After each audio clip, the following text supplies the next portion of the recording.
Trick number 3 क्या है? अब देखो गवर्नर जनरल्स तो खत्म हो गए इंडिया के और बंगाल के, अब आते हैं वॉइस रॉय, क्योंकि 1857 में रिवोल्ट हो जाता है। जब 1857 में रिवोल्ट हुआ तो रिवोल्ट के बाद गवर्नर जनरल्स की पोस्ट को खत्म कर दिया गया, ईस्ट इंडिया कंपनी का शासन बैन हो गया और इसी वजह से वॉइस रॉय इंट्रोड्यूस हुए।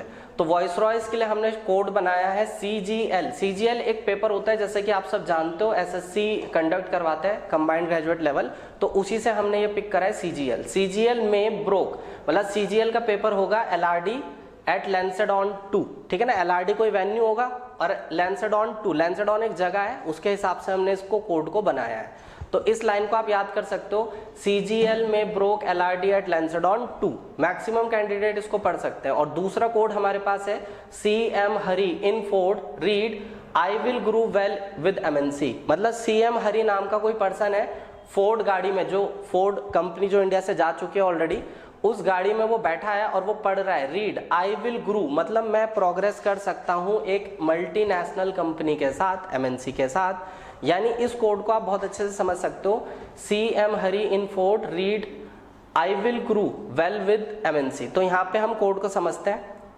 सबसे पहले C stands for Lord Canning, ठीक है ना।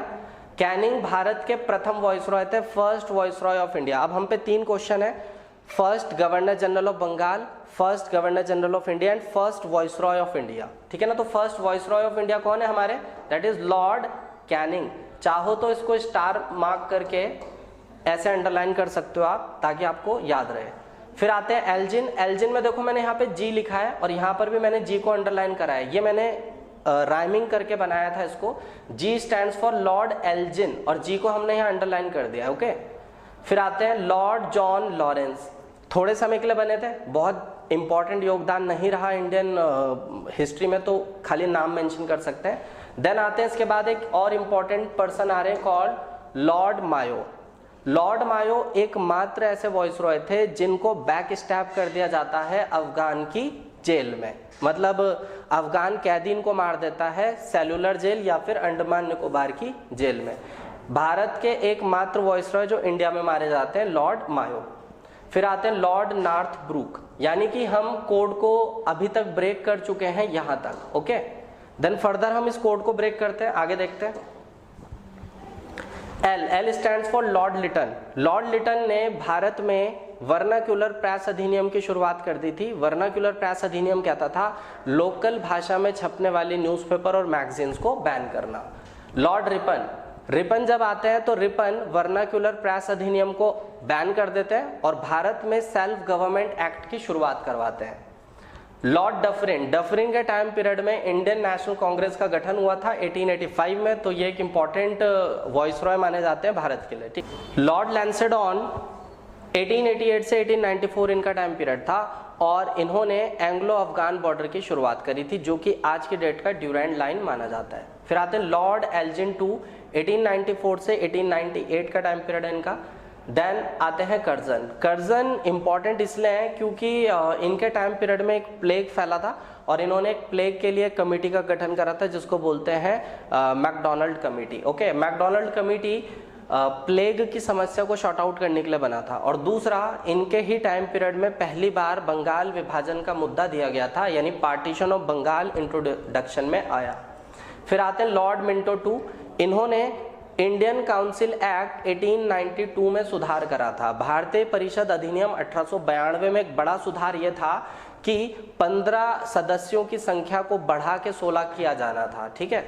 फिर आते हैं लॉर्ड हेनरी हार्डिंग, इन्होंने बंगाल विभाजन को पूर्ण रूप से रद्द कर दिया था, ठीक है ना। बंगाल विभाजन जब ये रद्द करते हैं तो उसकी फिर फर्दर रिक्वायरमेंट नहीं पड़ी।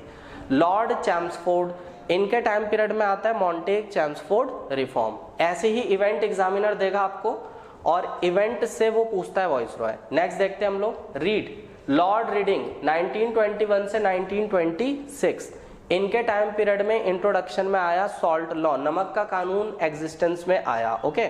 और जब नमक का कानून एग्जिस्टेंस में आया तो उस कानून को फर्दर बाद में ब्रेक किया जाता है। आई स्टैंड्स फॉर लॉर्ड इरविन, बहुत सारी इवेंट इनके नाम है, इरविन के नाम, लाइक जैसे इसमें आप कह सकते हो डांडी मार्च, सिविल डिसोबीडियंस मूवमेंट, इसमें कह सकते हो राउंड टेबल कॉन्फ्रेंसेस, तो बहुत सारी इवेंट इनके नाम आएंगी। Will stands for Lord Wellington, Wellington का टाइम पीरियड है 1931 से 1936 तक। ओके, इस बीच भारत को वो अधिनियम आया जिससे भारतीय संविधान की रूपरेखा रखी गई, यानी government of India act 1935 existence में आता है। ग्रू लॉर्ड लिनलिथ गो के टाइम पीरियड की बहुत फेमस इवेंट्स है, लाइक क्रिप्स प्रपोजल है, इसी टाइम पीरियड में आता है। मोहम्मद अली जिन्ना पाकिस्तान की मांग करते हैं, क्विट इंडिया मूवमेंट शुरू होता है, यानी ये वॉइसरॉय अपने आप में एक इम्पॉर्टेंट होगा क्योंकि बहुत सारी इवेंट इस टाइम पीरियड में चल रही थी। फिर आते हैं वेवल ने 1946 में देखा सीधी कार्रवाई जो कि मोहम्मद अली जिन्ना जी ने करी थी कलकत्ता में, 7000 पीपल्स वहां पे मारे गए थे हिंदू मुस्लिम राइट में। तो वेवल कथन कहते हैं very soon there will be riot in India and we must get out quick, मतलब वो कहते हैं कि बहुत जल्द भारत में दंगे होने वाले हैं और हमें ये देश छोड़ के जल्द से जल्द जाना चाहिए।